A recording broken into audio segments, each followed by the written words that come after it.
오늘 수요일날 게리라 방송을 시작하겠습니다. 오늘은 저번에 공지했던 대로 나홀로 방에 그 설국열차인데 일부러 제목을 떡국열차라고 지어서 방송하게 되었습니다. 뭐 요즘 뭐 최근에 뭐 많은 일들이 있더군요.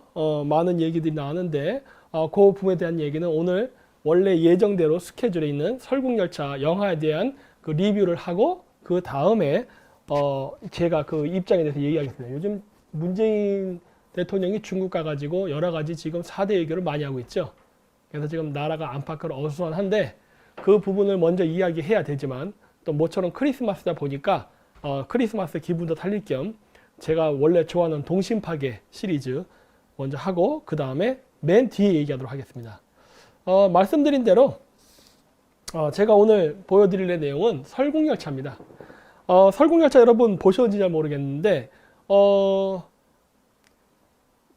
어떤 이 프랑스 책이 만화가 원본인데 어떤 그런 거에 대한 책을 봤거나 아니면 거기에 대한 사전 지식이 있으면 재미있고 그냥 아무것도 모르는 상태에서 영화로서 봤으면은 좀 지루한 사람도 있을 거예요. 왜냐하면 이 속에는 많이 숨겨진 메시지들이 있습니다.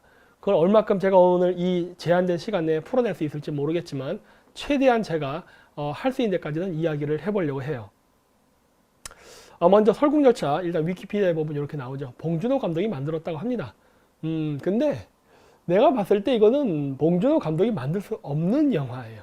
그리고 이 감독도 얘기했습니다. 그 프랑스 만화책을 보고 그걸 기반으로 했다고. 왜냐? 여기 나오는 내용 자체가 한국 사람들이 모르는 내용이에요. 알 수가 없는 내용이지. 왜냐면은 이런 거에 대해서 공부한 사람이 우리나라에 몇 명이나 될까? 10명은 될까? 아마 거의 없을 겁니다. 그래서 아마 모르는 내용들인데 어쨌든 설국열차를 만들었는데 여기 보면 줄거리에 보면 지구온난화라는 얘기가 나옵니다. 여기 위키피디아 밑에 여기 줄거리 해서 밑에 여기 나오죠? 근데 여러분 그거 아십니까? 지구온난화는요 뻥입니다. 물론 제가 여기서 얘기한 지구온난화가 뻥이라는 거는 지구가 안 따뜻해진다는 게 아니라 지구온난화를 설명하는 내용들이 뻥이라는 거예요. 지구온난화를 설명하는 내용들. 예를 들어서 뭐 공장이 많이 생겨서 CO2를 배출하니까 뭐 지구가 따뜻해지고 북극의 얼음이 녹는다.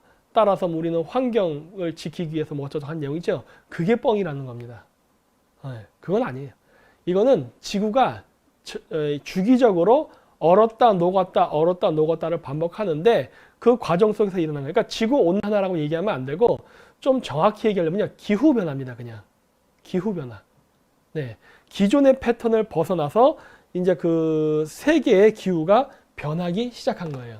그래서 이거는 기후변화지 결코 지구온난화라고 부를 수가 없습니다. 네, 그래서 지금 이런 일들이 일어나는 것을 배경으로 했는데 그래서 그러다 보니까 이 영화 내용 속에는 약간의 그 히든 메시지들이 좀 있어요. 그리고 그 지구온난화하면 항상 빠짐없이 나오는 게 뭐냐면은 교토 프로토콜입니다. 그 교토 프로토콜이 뭐냐면은 전 세계가 탄소를 배출할 수 있는 거를 국가별로 정하는 거예요. 이 나라는 얼마큼 CO2를 배출할 수 있고 이 나라는 얼마큼 CO2를 배출할 수 있다. 이런 식으로 탄소 배출권이라는 걸 만듭니다. 예. 그래서 CO2를 배출하는 양을 제한함으로써 지구온난화를 저지하겠다는 건데 그게 거짓말이라는 거예요. 예. CO2와 상관없거든요. CO2와 상관없이 지구는 따뜻해진 적이 더 많아요. 그거 아니야. 근데 그럼 그 CO2 배출했던 탄소 배출권은 왜 만들기 시작했느냐? 이 사람들이. 첫 번째, 이 설국열차의 내용에서도 나오겠지만 앞칸 사람과 꼬리칸 사람들의 이야기가 나옵니다. 즉 부자와 가난한 자 이야기가 나와요. 그러니까 이게 뭐냐면 전 세계적으로 공업화된 선진국들이 CO2 배출권을 많이 가지고, 왜냐면 공장을 이미 지어놨으니까 많이 가져놓고 CO2 그걸 많이 회복해놓고 탄소 배출권을 가지고 있고, 아프리카 같은 후진국은 아무래도 탄소 배출권이 CO2 배출이 적을 거 아닙니까? 왜냐면은 공장 같은 게 없으니까. 그러면은 너희 나라는 원래 평상시에 이 정도의 CO2를 방출하니까 요만큼만 CO2를 방출할 수 있는 권리가 있어 하고 제한을 하게 되면 어떻게 돼요? 그 나라가 경제 발전을 하려고 산업시설을 집어넣으려 할 때 못 집어넣게 됩니다. 왜냐하면 공장을 짓는 순간 CO2 배출은 늘어나잖아요. 그래서 그런 식으로 해서 그 경쟁 국가의 산업화를 억제시키는 전략으로 쓰는 게 탄소 배출권이에요. 그리고 더 나아가서 후진국은 아무래도 정치적으로 부패되어 있기 때문에 그 부패된 정치인들을 매수를 해서 탄소 배출권을 또 삽니다. 사게 되면 어떠한 일이 벌어질까요? 예를 들어서 뭐 1000만 톤의 CO2를 배출할 수 있는 권한이 있었는데, 예를 들어 뇌물을 써가지고 예를 들어서 뭐 한 500만 정도 톤에 해당한 탄소 배출권 내가 샀다. 그 나라 대통령으로부터. 그러면 그 나라는 탄소 배출의 양을 더 줄이니까 어떻게 돼요? 더 산업화 못 돼요. 자칫 잘못하다 어떻게 된다? 산화 제한. 인구 증가까지 억제하는 그러한 일이 벌어지게 되는 거예요. 그래서 원래 탄소 배출권은 이런 식으로 판매 목적으로 한 거예요. 돈벌이로 한 거라고. 네. 이것도 모르고 저기 어디야 뭐 스웨덴의 어떤 조그만 여자애가 뭐 나와서 유엔에서 연설한 거 있죠? 이거 또라이죠, 또라이. 네. 그러한 그 좌파 환경 운동가들의 프로파간다에 속아가지고 그런 얘기를 했었죠. 근데 사실 그런 거 없어요. 네. 그런 게 없습니다. 그래서 이제 그런 얘기가 이제 나오는 건데, 어쨌든 설국열차 내용 자체는 굉장히 철학이 있습니다. 그리고 사실 저도 그 설국열차에 나오는 그 철학은요, 굉장히 좋아해요. 네. 저도 그 부분에는 일부분 그 동의하는 내용들도 많이 있죠. 자, 그래서 이런 것들이 있으니까 이제 통과하고요. 줄거리를 보죠.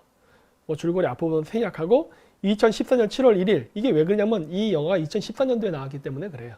그래서 2014년 이야기가 나오는데 뭐 이제 환경대책가 어쩌고저쩌고 해서 지구온난화 해결책으로 CW7을 뭐 이렇게 뭐 하늘에 뿌리면은 지구가 다시 추워진다라는 얘기예요.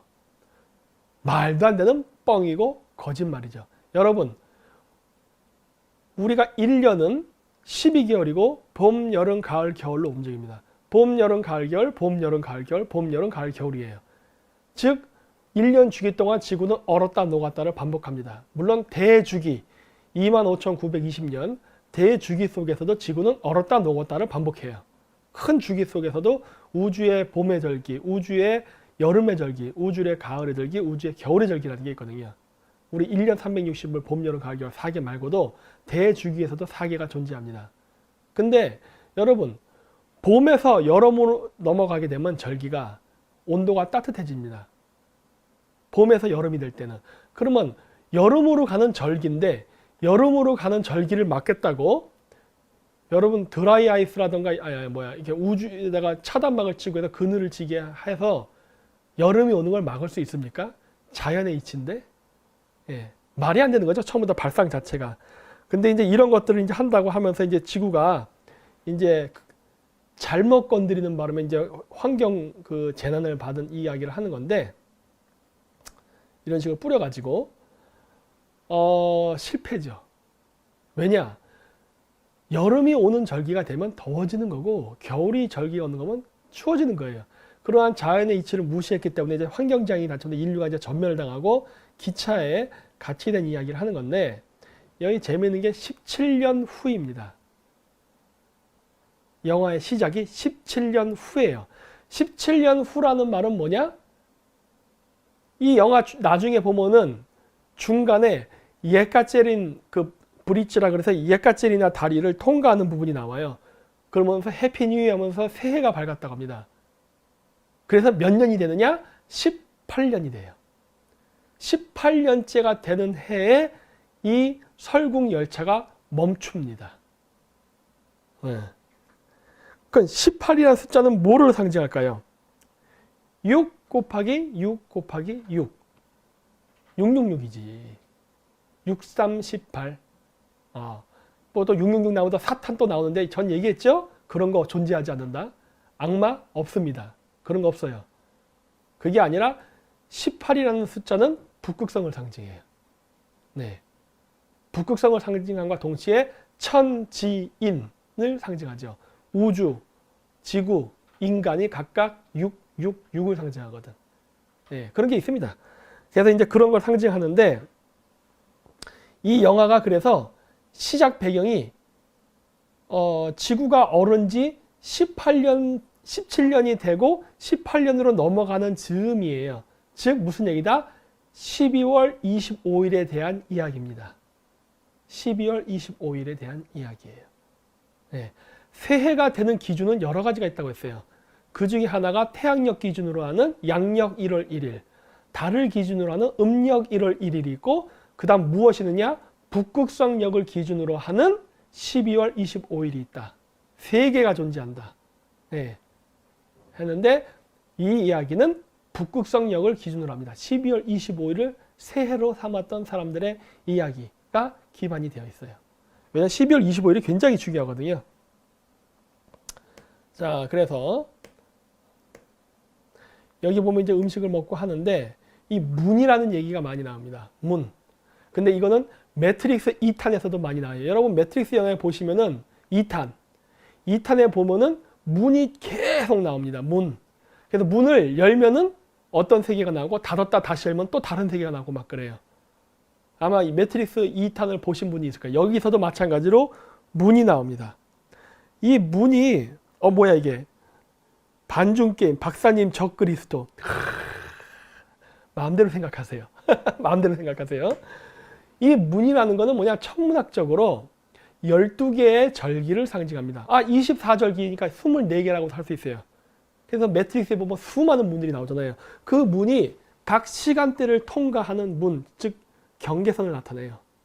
그래서 태양이 황도 12궁을 넘어간다 하잖아요. 그래서 12개의 문을 넘어가는 걸로 이 묘사를 합니다.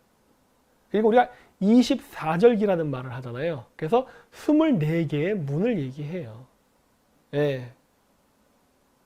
그렇게 된다고. 그래서 이 영화에서는 칸이 26칸이었어요. 그럴 거예요. 그래서 꼬리칸에서부터 들어가니까 24칸을 넘어갑니다. 24절기. 24개 문을 열고 통과해 가면서 그 다음 쪽으로 넘어가는 그런 이야기가 나오는데 그래서 문은 각각의 절기를 상징한다. 네. 그래서 원래 그 고대 그 신비주의나 이런 데도 보면은 하늘의 천국의 문이라는 이야기를 많이 합니다. 물론 제일 중요한 천국의 문은 뭐다? 두 개. 실버 게이트와 골드 게이트. 제가 예전에 얘기했을 거예요. 정갈자리가 있는 골드 게이트, 황소자리가 있는 실버 게이트. 그래서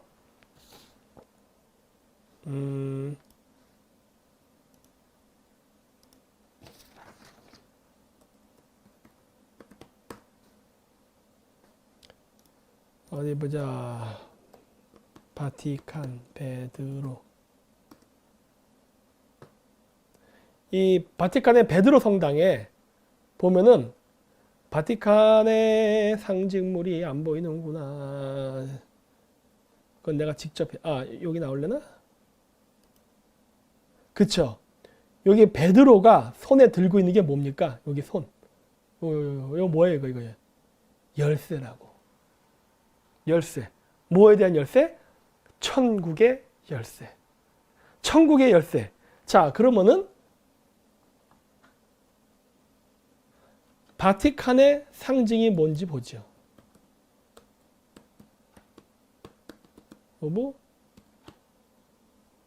바티칸. 아이고, 구인데. 자, 바티칸의 상징이 뭐죠? 황금키와 은혜키. 골드키, 실버키. 뭐를 열기 위해서? 골드게이트와 실버게이트. 천국의 문이에요. 근데 그 천국의 문은 원래 정확히 뭐라고 했다? 제가 예전에 여러 번 강의에서 얘기했죠? 그게 골드키는 골드게이트를 열기 위한 것인데 천문학적으로 골드게이트는 어느 쪽에 있다? 정갈자리, 즉 우주의 중심 방향. 그 다음에 실버키는 어디에 있냐? 그 정갈자리의 반대편에 있는 별자리, 즉 황소자리. 거기가 실버게이트입니다. 예. 그래서 바티칸의 상징은 두 개의 열쇠예요.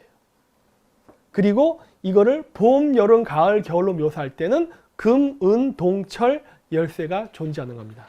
지금은 철의 시대예요. 철의 시대. 그래서 고구려의 연호는 뭐다? 다물. 다물은 몽골말로 투모로. 투르커르는 티무르. 의미는 뭐다? 철. 고구려가 철의 시대에 만들어졌거든. 그리고 여러분 왕자 게임에 보는 왕자 게임의 그 왕의 의자 칼로 만들었다는 거 그거 어떻게 묘사합니까? 철의 왕자라 그러잖아.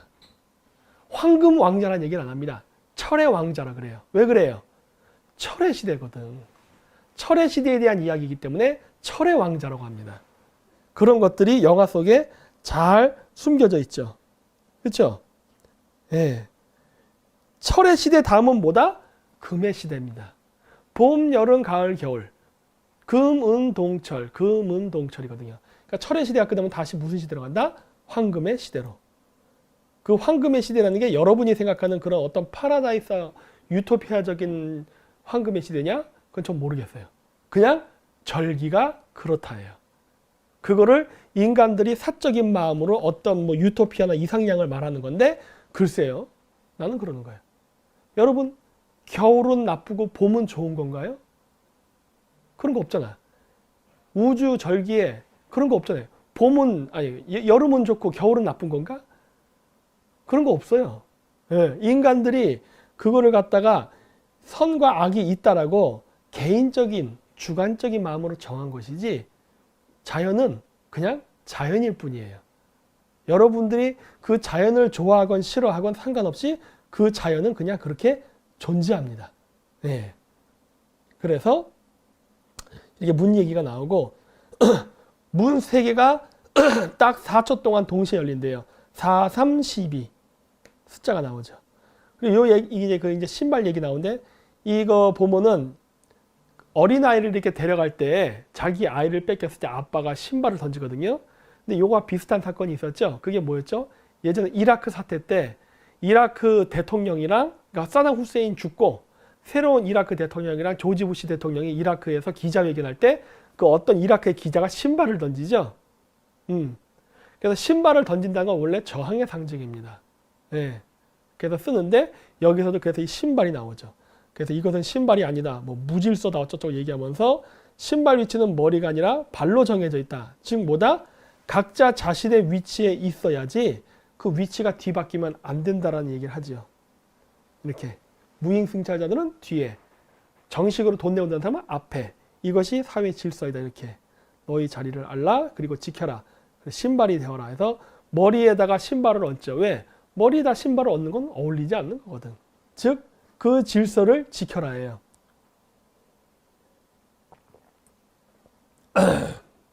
여기까지 얘기하면 여러분들 이야기에 동의하십니까? 응?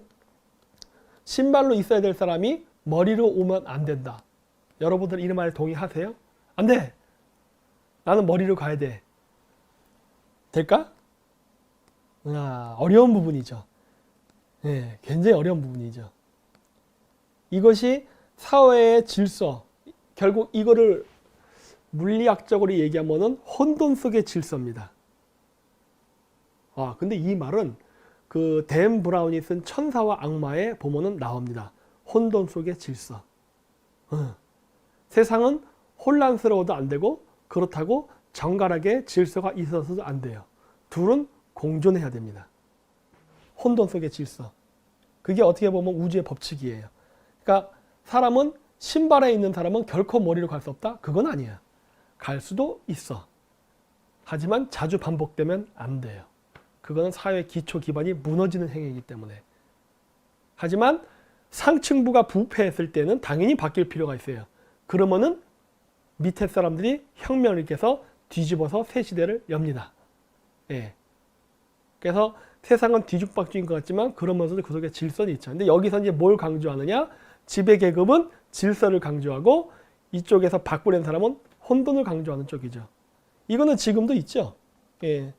이게 바로 자유주의하고 공산주의의 싸움하고도 비슷한 것들이 있죠. 예.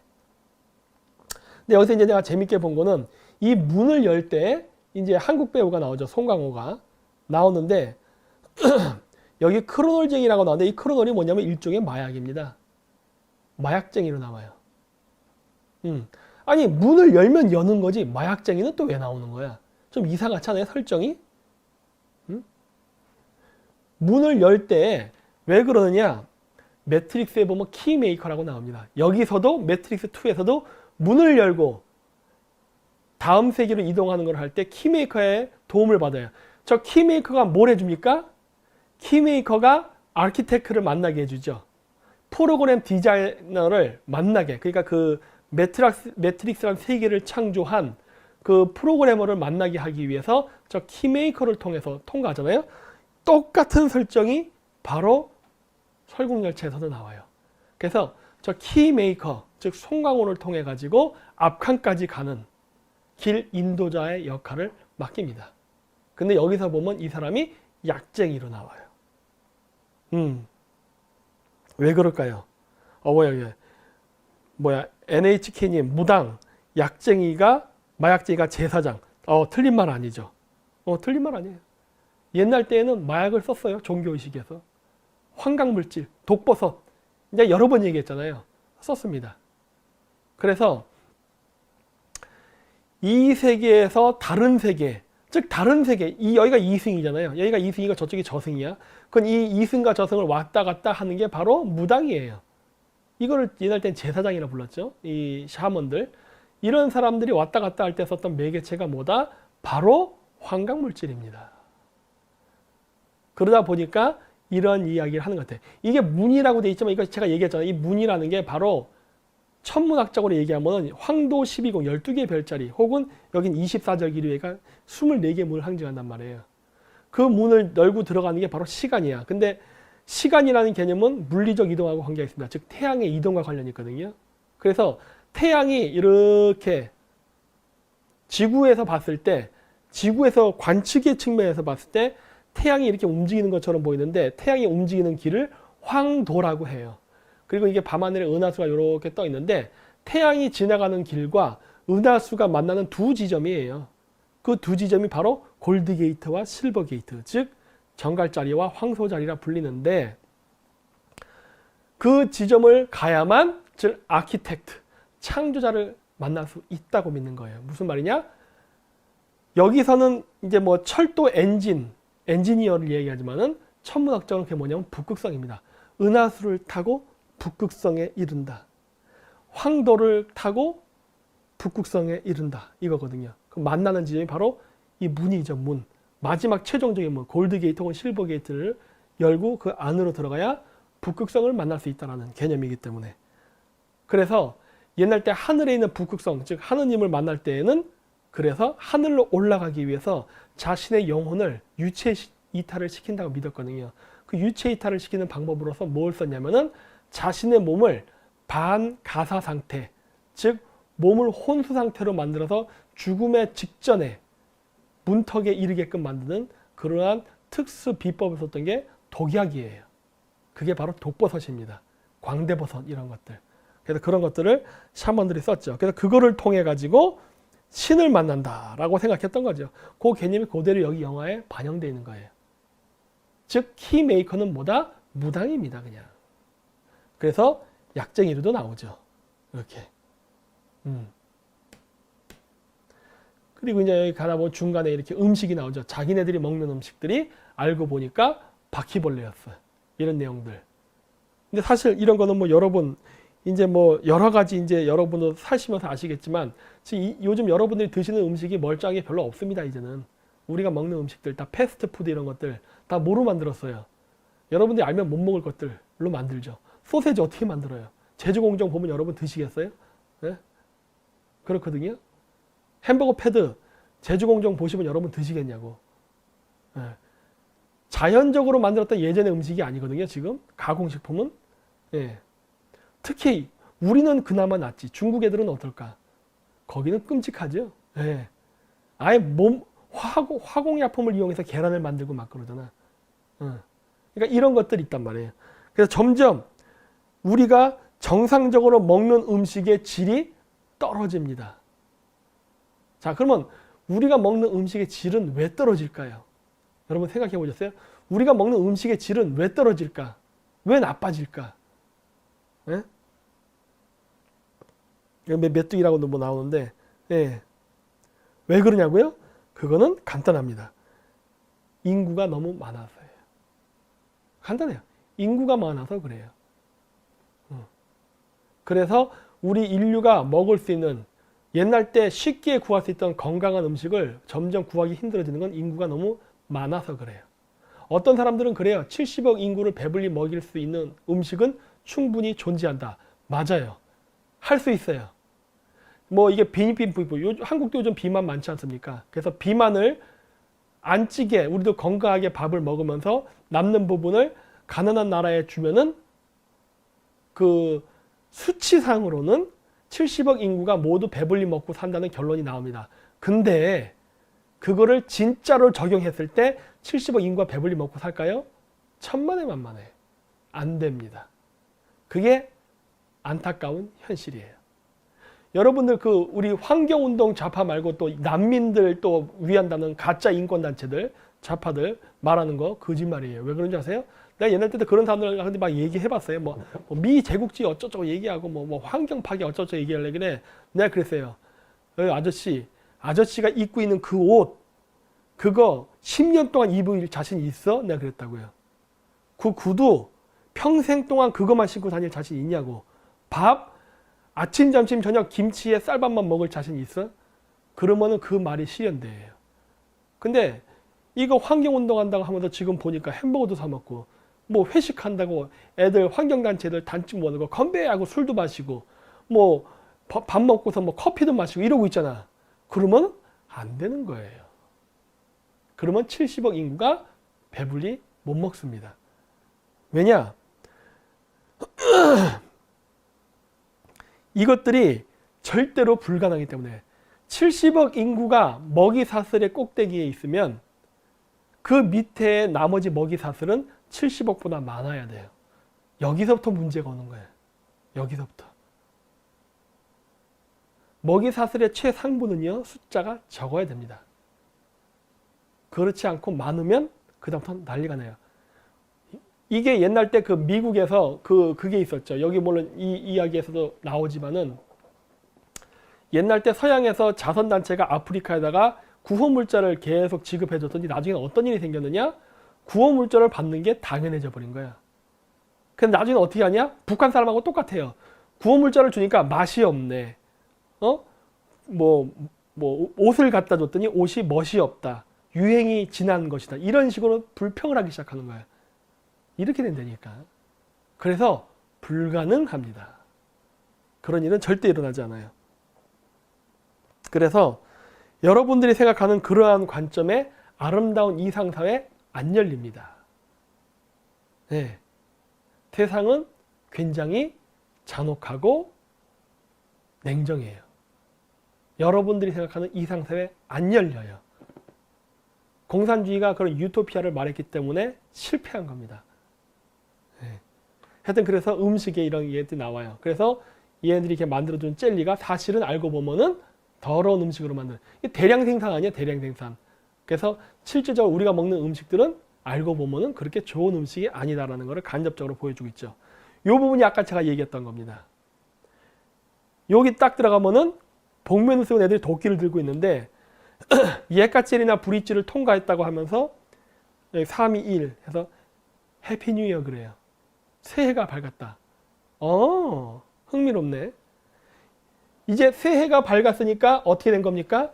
이 사람들이 기차에 탄 지 18년이 지난 거예요. 그렇죠?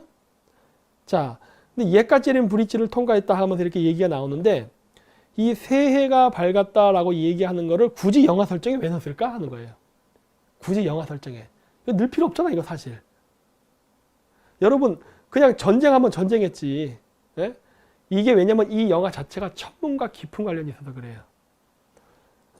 자, 새해가 밝았다고 했는데 예까젤인 브릿지 다리를 통과했답니다. 예까젤인이 뭡니까? 예까제리나 대제, 쌀 예까제리나 그 제정 러시아의 여왕이죠. 피터 대제 이후에 차르가 됐던 여자 예까제리다. 바로 러시아입니다. 러시아인데 자 아까 제가 12월 25일이라는 얘기를 했죠. 12월 25일이 새해를 가르는 분기점이 된다. 즉 시간입니다. 근데 이 시간을 이야기할 때 여러분 세상의 중심이 어딜 것 같습니까? 이 시간을 얘기할 때 세상의 중심 미국이 아닙니다. 이 세계의 세상의 중심 즉 시간을 통제하고 시간을 지배하는 지역은 영국입니다. 그래서 그리니치 천문대가 있는 그리니치를 중심으로 해서 표준시를 이야기합니다. 영국 런던이 표준이에요. 이 세상의 중심은 런던입니다. 네. 네. 자, 런던이에요. 따라서 런던을 중심으로 해서 시간대가 나눠지는 거예요. 근데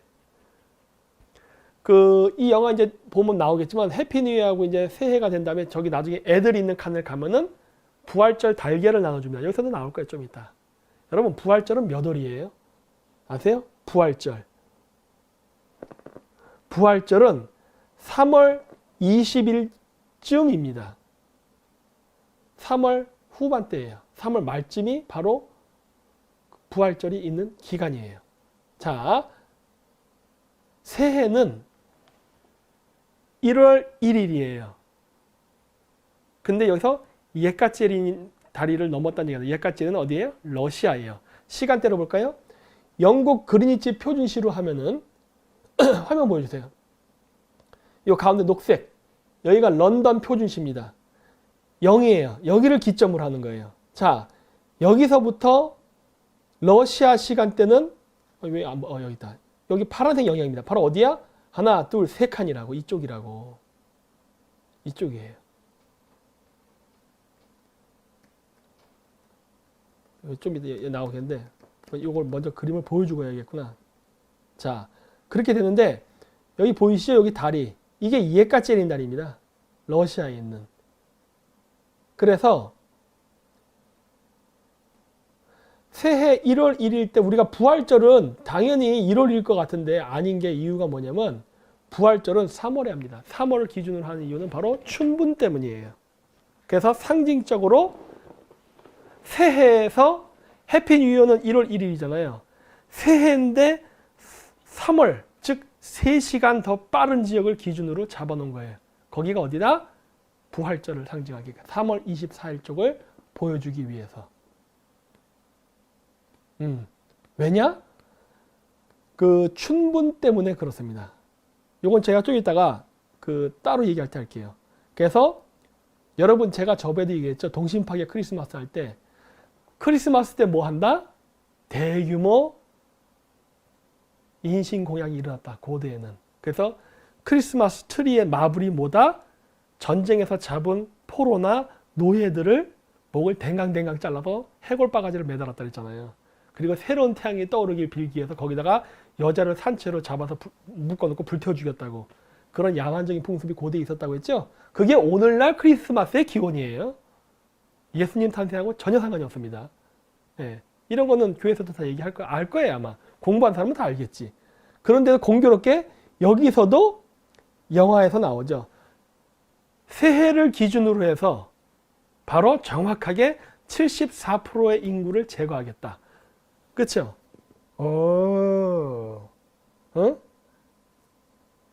새해가 되는 거는요.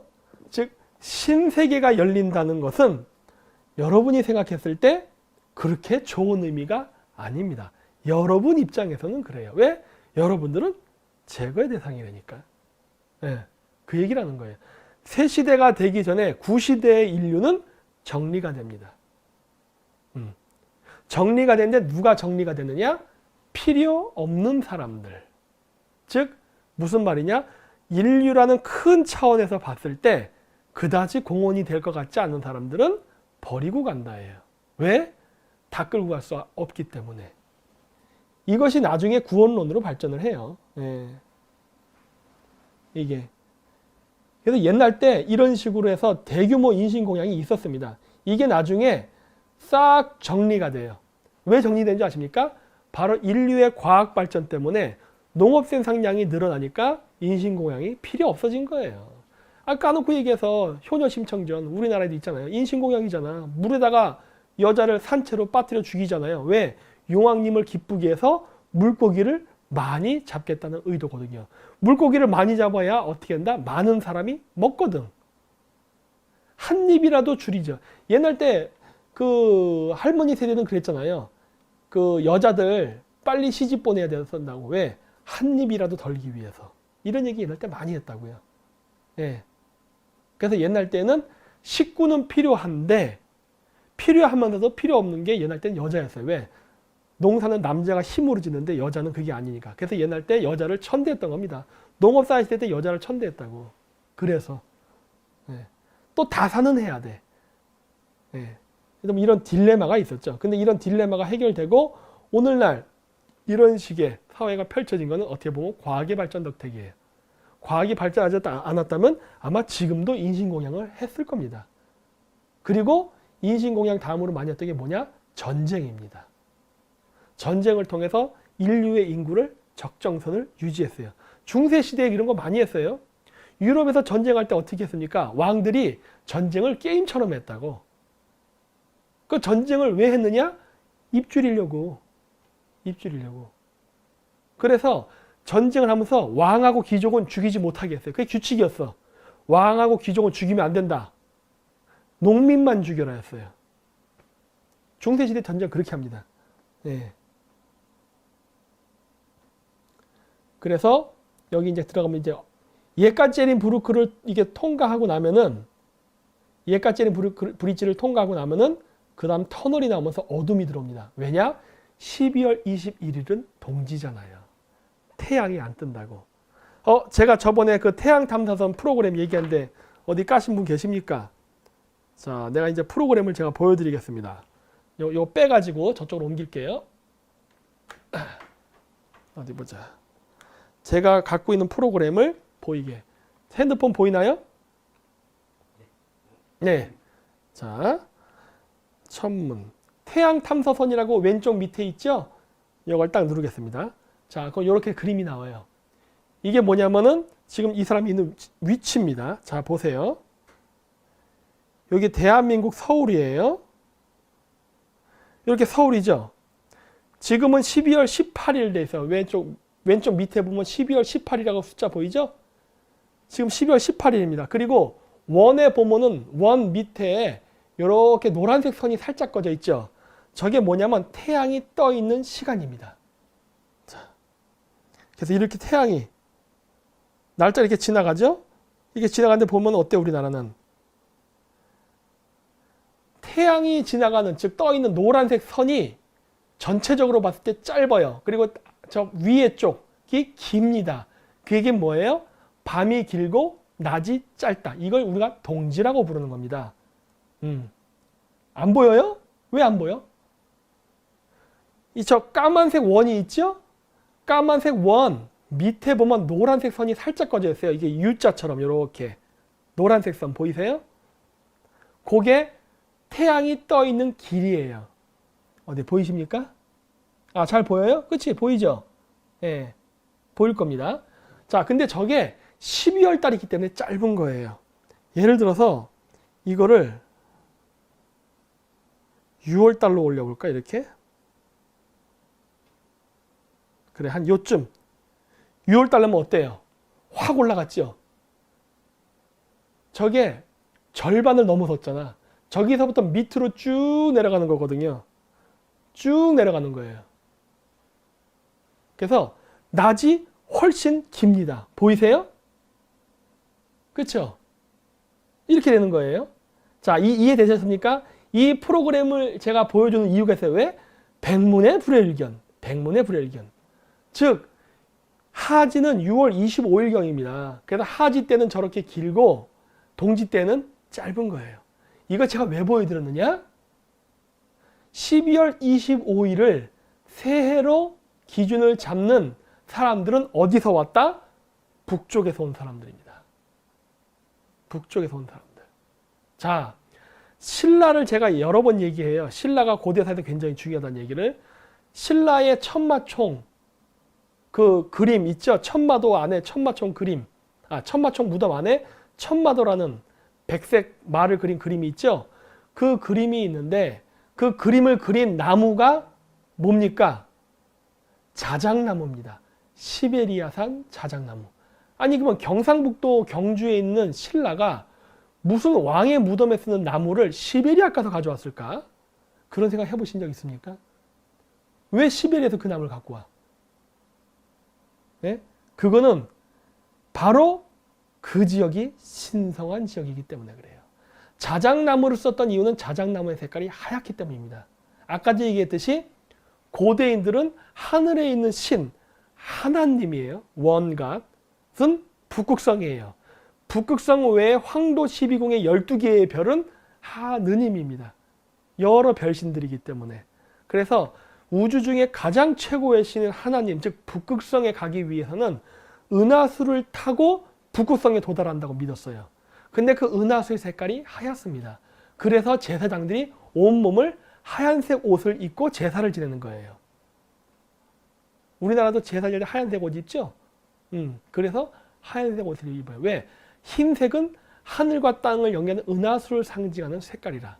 그래서 그 신단수, 즉 그 성황당처럼 나무에 장식하는 그런 나무 있잖아요. 그 나무도 하얀 나무를 씁니다. 그게 자작나무예요. 자작나무 색깔이 하얗기 때문에. 근데 그 자작나무가 어디서 자라느냐? 시베리아인데 어디냐면은 지구가 똑바로 서 있지 않고 지구가 이렇게 기울었습니다. 23.5도. 지구가 23.5도가 기울어 버렸기 때문에 지구의 진북 방향, 즉 진짜 북쪽 방향은 북이 90도가 아닙니다.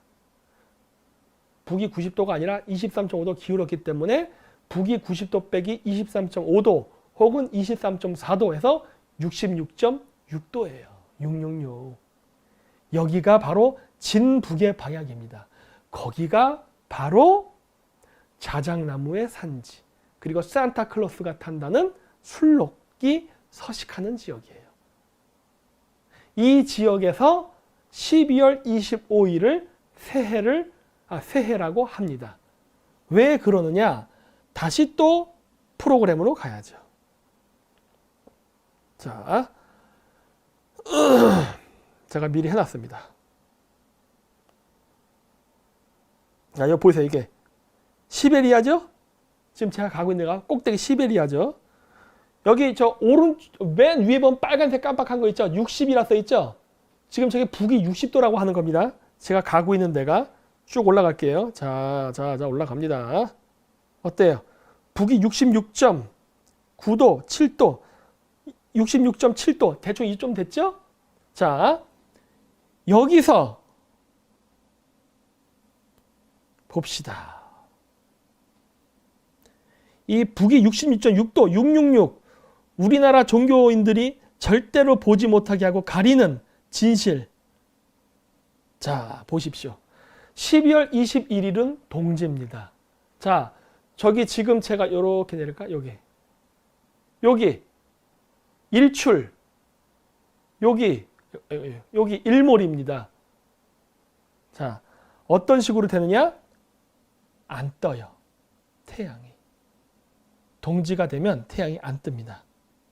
그리고 제가 이렇게 선을 돌리고 있죠? 이게 하얗게 보이는 시기가 낮의 시기예요. 낮의 시기. 보이시죠? 낮. 약간 좀 요 밑에 여기 푸르스름한데 이게 원래 낮의 시간대거든요. 근데 태양이 떠야 되는데 안 떠. 일출 일몰이 존재하질 않아요. 날짜는 12월 22일. 어디. 여기. 그렇죠? 12월 22일. 태양이 안 뜨고 있죠? 23일 태양 안 뜹니다. 24일 태양 안 떠요. 25일 태양이 뜹니다. 일출이 오후 12시 4분에 떠서 일몰이 오후 2시. 오! 보셨어요? 12월 21일은 태양의 죽음이라고 해서 동지예요. 그리고 나서 태양이 안 뜨는 날이 22, 23, 24, 3일 동안 태양이 안 뜹니다. 이거를 태양의 죽음이라고 합니다. 그리고 12월 25일이 되면 태양이 빼꼼하고 떠요. 이걸 태양의 부활이라 그래요. 이게 기독교에서 십자가 부활로 이야기가 바뀝니다. 태양신 숭배 사상이 그 유래예요. 난리 나겠구만 오늘 이 얘기에서. 산타클로스 동심 파괴 하나 또 했네. 과학적으로. 지구는 거짓말을 하지 않아요. 우주는 거짓말을 하지 않습니다. 저는 갈릴레오 갈릴레이 같은 사람이에요. 여러분들이 아무리 저를 사탄이라고 욕하고 사입이라고 욕해도 지구는 그렇게 돈다예요. 나는 어떻게 바꿀 수가 없어. 이 규칙을. 이 규칙은 여러분들이 지구에 사는 한 그냥 이런 겁니다. 그렇죠? 저를 아무리 사탄이라고 욕해 보십시오. 이 진실이 바뀌는가? 안 바뀝니다. 그래서 제가 늘 얘기했던 거예요. 부활의 개념은 태양이다. 3일 동안 그 태양이 안 뜨다가 다시 부활하는 시점. 12월 25일. 그래서 북이 66.6도에 사는 술록을 타고 다니고 자작나무에다가 성황당처럼 크리스마스 추리 장식을 하고 하얀 옷을 입고 종교 제사를 지냈던 샤먼들이 12월 25일을 새해로 본다니까요. 이 사람들이 남쪽에 내려와서 지배계급을 형성했습니다. 그 중에 하나가 우리나라의 신라예요. 응? 이거 반박할 수 있어요? 어디 봅시다. 이거 반박할 수 있는 사람 있을까 과연? 이거 반박할 수 못할 걸 이거? 이거 반박 못해요. 이건 과학이야. 내가 거짓말을 할 수가 없어요, 내가 이거를. 이건 내가 거짓말을 할 수가 없는 거야. 유대인도 북방에 계셨겠네요? 당연하죠. 유태인들이 여러분 메소포타미아 사는 사람인 줄 아십니까? 제가 얘기하잖아요. 유태인과 한민족은 동족이라고. 그 동족이 메소포타미아 예루살렘이 아니에요. 응? 이런 거 알고 있는 사람이 대한민국에 몇 명이 될 것 같아요? 아니 전 세계에 0.01% 될까? 이렇게 되는 겁니다. 그래서 예까제린부르크 새해를 지나가는데 갑자기 어둠의 터널이 나타나는 거예요. 왜? 태양이 안 뜨는 어둠의 기간이 잠깐 존재하거든. 그걸 상징적으로 보여준 거라니까 이게. 네. 그래서 이제 횃불 들고 하고. 그래서 이제 이걸 통해서 하는데 이 사람이 대화가 뭐죠? 원래 이 길렴이라는 사람하고 그 압칸의 월포트는 여기까지만 딱 하려고 했다 그러잖아요. 나중에 저 영화에 나오거든요. 나중에 보세요. 원래 이 혁명은 예까제린부르크를 통과하는 그 지역까지만 딱 하고 끝내는 걸로 서로. 그래서 인구수 개체를 조절해서 여기까지만 죽이고 서로 끝내는 걸로 딱 하려고 했는데 이 규칙을 깨버린 게 누구다? 이 주인공이죠. 왜 그러느냐?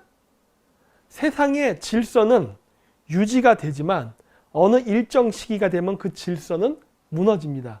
마치 생로병사처럼 봄, 여름, 가을, 겨울, 기승전결로 가서 결국 모든 것은 영원한 게 없기 때문에 쇠퇴하게 돼 있거든요. 그러면 새 시대로 넘어가요. 즉 세상은 질서가 잡혀 있지만 그 질서를 무너뜨리기 위한 많은 혁명이 있지만 늘 실패하다가 어느 특정 시기가 돼서 사회가 부패를 하게 되면은 부패된 지도층이 바뀌려는 욕망을 억누를 수 없기 때문에 뒤집히면서 새 사회가 열리는 거거든. 그 인물이 여기에 나오는 그 주인공이죠. 마치 이 세상은 해가 늘 떠 있는 것처럼 보이다가 동지를 기점으로 태양이 사라지는 것과 같이. 그리고 새 시대가 열리는 것처럼. 그래서 쭉 그런 얘기가 나옵니다. 그리고 이제 안에 가면 이런 얘기 이제 뭐 쭉 생태계 나오고 1년에 2번 1월과 7월에 먹을 게 나온다. 이 말에도 엄청난 수수께끼가 있죠. 물고기 생선이 부족해? 얘기하면서 이게 이제 부족하고 말고의 문제가 아니라 균형 때문이다. 개체수를 정확히 관리해야 된다. 그러면서 수시를 딱 줍니다. 1월과 7월에만 먹을 수 있다. 이게 뭘 상징할까, 여러분? 1월과 7월. 네? 1월과 7월에만 먹을 수 있다. 다시 처음으로 돌아갈게요. 이렇게. 1년에 2번 나온다. 생선. 1월과 7월. 근데 하필이면 통과한 데가 수족관이야. 그리고 거기서 말하는 이 이야기는 생선에 대한 이야기입니다. 물고기 자리. 시신핑님 정확히 맞히셨네요. 맞죠? 자, 또 하나의 동심 파괴를 해드리죠. 오병이어. 뭐예요? 5개의 빵과 2개의 물고기. 5개의 빵과 2개의 물고기로 이스라엘 백성이 배불리 먹고 살 수 있습니까? No. 불가능해요. 과학적으로 불가능하고 현실적으로 불가능합니다. 물고기 2마리랑 빵 5개로 어떻게 사람을 배불리 먹여 살려? 안 되지. 무슨 말이냐는 거 이게. 그 말은요. 별자리입니다. 별자리. 날짜가 조금씩 어긋나 있죠. 어긋나 있는데 자 무슨 말이냐면은 오병이어 2마리의 물고기와 5개의 빵이에요. 이게 천문입니다. 자 12 조디악 컨스텔레이션 그렇지. 요거예요. 요걸로 볼까? 그래, 요걸로 보자. 조디악. 보이시죠? 파이시스, 물고기 자리입니다. 물고기 몇 마리? 2마리. 여기도 보이시죠? 물고기 2마리죠? 이어입니다. 2마리의 물고기. 오병은 뭐냐? 물고기 자리에 반대편에 있는 별자리. 버고. 여기. 처녀 자리입니다. 처녀 자리. 이거. 이게 중요합니다. 무슨 말이냐고? 오병, 5개의 빵이라는 단어는 천문학적으로 처녀 자리입니다. 그런데 저 12 조디악, 저 조디악 황교 심의궁은요, 그리스 천문 기준이에요. 히브리 기준으로는 처녀 자리가 아닙니다. 저거는 베들레헴입니다. 베들레헴은 히브리어고 그걸 영어로 바꾸면 뭐다? 브레드. 한국말로 뭐다? 빵. 처녀 자리.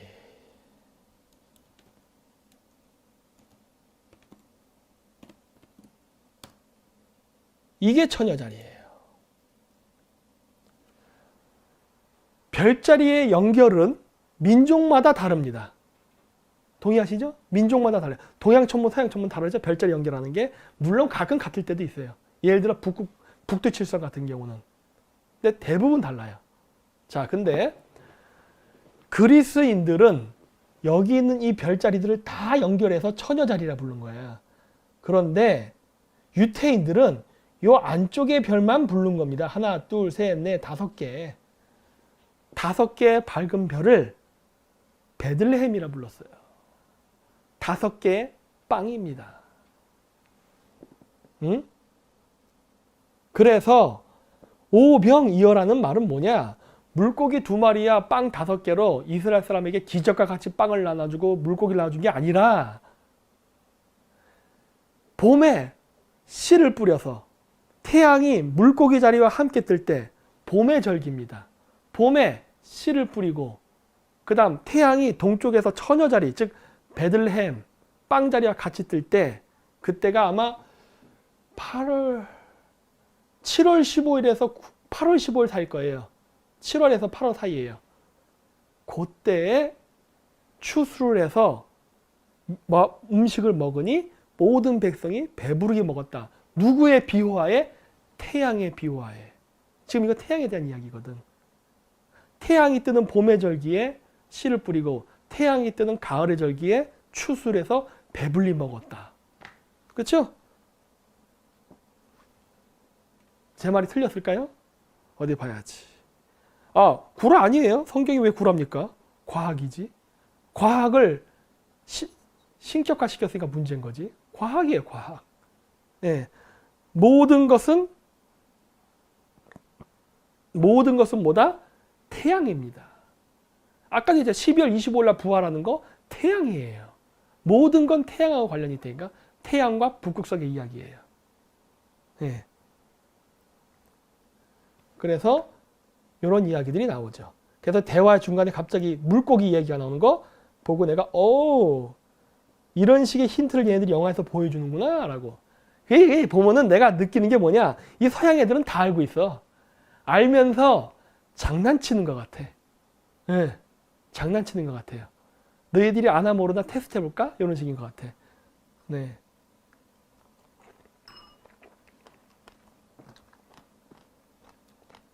태양은 누가 만들었냐고요? 몰라요. 여러분 아세요? 아는 건 안다, 모르는 걸 모른다고 얘기하는 게 중요한 겁니다.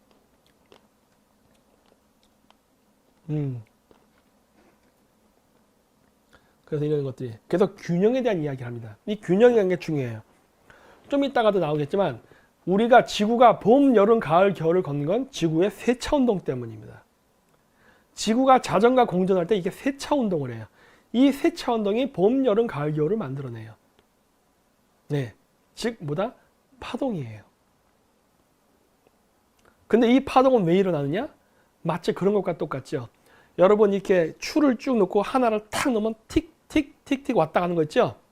이 모든 움직임은 왜 이런 거예요? 균형을 잡기 위해서. 여러분들이 책상보다 물을 손으로 빵 때리면 물결이 팍 입니다. 물결이 막 일다가 처음엔 거칠게 일다가 점점 작아지면서 다시 평온해지기 시작해요.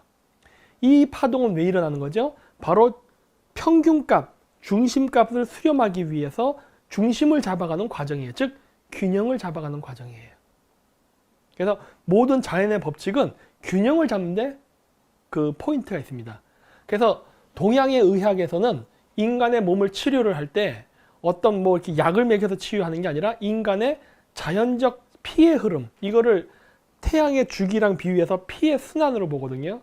피의 순환을 원활하게 함으로써 인간의 신체 주기와 바이오리듬을 맞춰주면 병이 낫는다라고 믿는 거예요. 즉 뭐다? 균형을 잡아주는 것. 그래서 밥도 균형적인, 골고루 먹어야 건강해진다. 뭐 이런 얘기를 하는 거예요. 이거 얘기의 균형, 핵심 뭐다? 균형입니다. 그래서 원래 고대 철학이라던가 동양 사상은 선악론이 아니에요. 균형론입니다. 어떻게 하면 우리가 균형과 질서를 잡아서 이 세계를 보다 오래 존속시키느냐가 주요 관심사예요. 그래서 중국 애들이 역사를 왜곡할 때 무슨 말을 하느냐? 한나라 유방이 그 흉노의 묵돌선우랑 싸울 때 자기네들이 뭐 미인을 갖다 바치고 금은보화를 많이 줘가지고 흉노왕을 설득해서 속여갖고 자기네들이 살았다는데 뻥입니다. 그거는 명분이에요. 그거를 받고 물러선 거는 명분이고, 진짜는 무엇이었냐면은 몽골 샤먼한테 묵돌선우가 점괘를 보게 합니다. 야, 내가 내일 유방을 목을 쳐서 이제 한나라를 제거하려고 하는데 오늘 내일 칠까 모레 칠까 이런 식으로 이제 점을 쳐요. 의뢰를 해요. 그랬더니 샤먼이 뭐라 그러냐? 군대를 철수시키십시오 그런다고. 그래갖고 놀란 거죠. 왜? 내가 전쟁 다 이겼는데, 저 새끼 잡아가지고 목 맞추면 이 전쟁은 끝인데 왜 너는 날 보고 철수를 하라 그래? 그러니까 샤먼이 뭐라 얘기하냐면, 당신은 초원의 지배자고 저 한나라 유방은 농경지대 왕 아니냐. 각자 사는 지역이 다르다예요. 아니, 당신이 양떼를 끌고 농경지역에 갈 수 있어? 저 농경지역은 덥단 말이에요. 가면 양들이 털이 많기 때문에 더워 죽어. 어차피 못 내려가. 자기네들이 먹는 음식이 저 밑으로 못 간다니까. 그러니까 굳이 저 지역을 당신은 왜 점령을 하려는 거예요? 하는 거예요. 자기가 사는 영역에서 살면 되지 왜 굳이 그걸 벗어나서 남의 영역까지 가서 침범을 하느냐. 이미 전쟁에 이긴 거 아니냐. 조공받고 끝내면 되지. 이렇게 점괘를 낸다고요. 그래서 못 쳐들어갑니다. 왜? 병사도 안 움직이는 거야. 샤먼이 그렇게 얘기해버리니까. 그래서 철수한 거예요. 조공무역관계만 맺어놓고. 그걸 역사 왜곡을 했죠. 그래서 원래 고대에 그런 것들을 얘기할 때 이런 균형을 맞추는 걸 늘 얘기한다고요. 그래서 아메리칸 인디안들이 원래 그 북미 대륙에서 버팔로 쫓아다니면서 잡아먹을 때 어떻게 합니까? 개체수 조절해서 먹었다고 그러잖아요. 예. 절대로 많이 안 잡잖아. 자기 종족 수에 맞게 버팔로랑 유지해가면서 서로 공생관계를 유지했다고 하잖아요. 그게 그 원래 고대인들이 갖고 있던 종교관이에요. 이 세상은 모두가 공존해야 된다. 이런 개념이었다고. 물론 요즘 이걸 좌파 사회주의자들이 왜곡을 해서 지금 얘기를 하는데 원래는 좋은 의미예요. 근데 이걸 완전히 이상하게 지금 3000% 빠졌는데 원래는 그런 의미였습니다. 그랬고 이제 기차 얘기 나오고, 그래서 아까 했죠. 여기 보면 여기 예까제린 브릿지라는 거예요. 이게. 예. 예까제린 브릿지. 근데 이것도 굉장히 특이하죠. 그러니까 러시아가 3시간 빠르니까, 즉 12월, 그러니까 12의 숫자가 딱 오면은 0시가 되잖아요. 새해라는 말이야. 그렇죠? 새해가 되는 거예요. 근데 부활절은 3월이란 말이야. 그렇기 때문에 영국 그린위치 천문대 시간을 기준으로 3시간 더 앞지역인 러시아를 했는데, 예까제린 부르크의 위치는 여기입니다.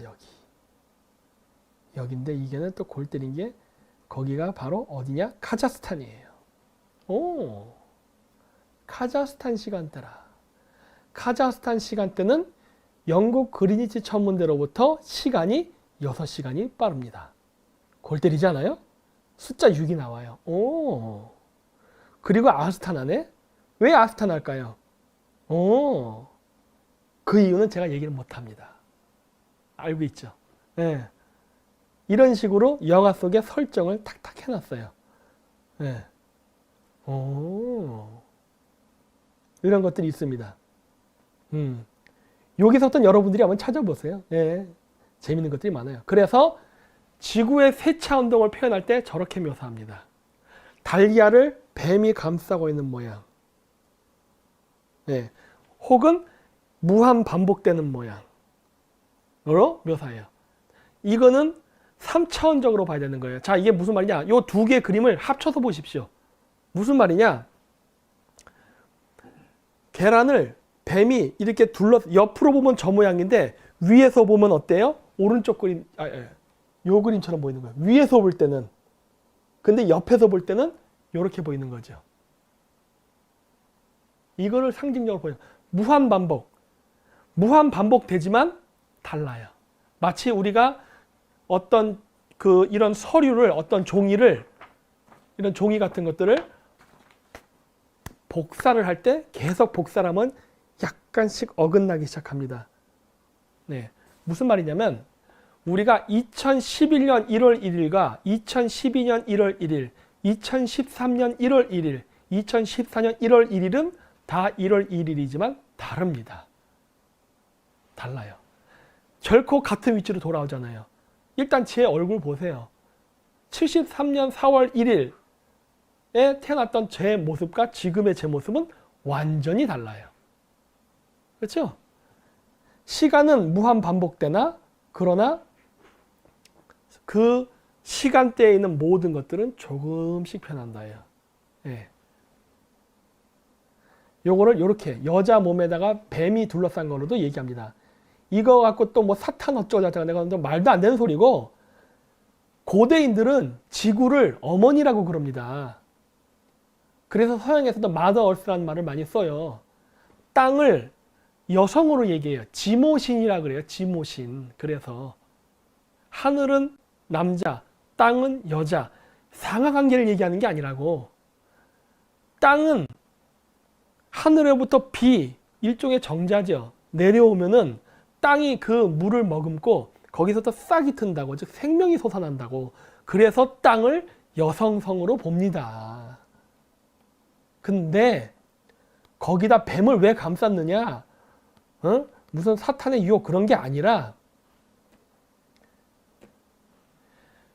지구가 세차 운동을 하면서 자전과 공전을 이렇게 하기 때문에 지구에서 봤을 때 태양이 지그재그로 움직이는 것처럼 보여요. 지그재그로. 처럼 보인다고. 그 모습을 이렇게 묘사한 거예요. 지구, 즉 여성의 몸을 태양이 지그재그로 가는 것처럼 보이는 거를 뱀이 꼬아서 묶은 것처럼 얘기하는 거예요. 그래서 태양을 뭐로 얘기하느냐? 용으로 묘사합니다.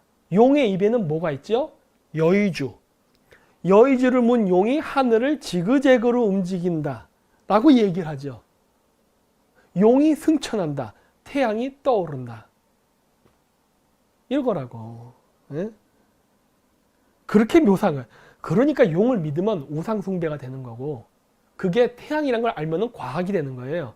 우상숭배와 과학은 정말 백지장의 차이입니다. 정말 백지장의 차이예요.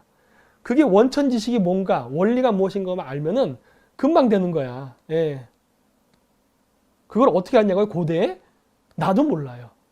초고대사로 가는데 그러면 나도 그러면 굉장히 불가사의해집니다. 어쨌든 이런 거예요. 그래서 이 몸에다가 뱀을 혹은 밧줄을 묶은 걸로 묘사되는 거는 무슨 사탄의식 이런 거 아니에요. 예? 과학을 기반으로 해서 봐야 됩니다. 예? 자, 그래서 태극 문양이 여기서 나온 겁니다. 태극 문양이. 자, 그래서 요거를 다시 이해하기 쉽게 이렇게 보여드릴게요. 동영상으로 보여드릴게요. 자, 태양을 중심으로 지구가 자전을 하는데 이건 지구에서 본 걸 기준으로 한 거예요. 천동설을 얘기하는 게 아닙니다. 지구에서 봤을 때 저렇게 보인다예요. 그렇죠? 태양이 황도 12궁의 별자리를 이렇게 지나가는 것처럼 보입니다. 이거를 바로 황도라 그래요. 저 빨간색 선이 황도입니다. 태양이 지나가는 별자리. 예? 이렇게 지구가 좌우로 삐뚤빼뚤 흔들리면서 그렇게 보이는 거예요. 그렇죠? 자, 그리고 요건 뭐냐? 그러면서 무엇이 겹쳐지냐면 옆으로는 황도 12궁의 별자리가 이렇게 지나가는 것처럼 보이고 위쪽에는 지구의 자전축이 흔들림으로 인해서 북극성을 결정하는 별자리가 이동하는 게 보입니다. 여러분 북극성이 안 움직이는 것처럼 보이죠? 북극성 이동합니다. 그거를 제가 말씀드리려는 거예요. 자, 요거 조금 빨리 가게 해볼까? 자, 옆으로 됐죠?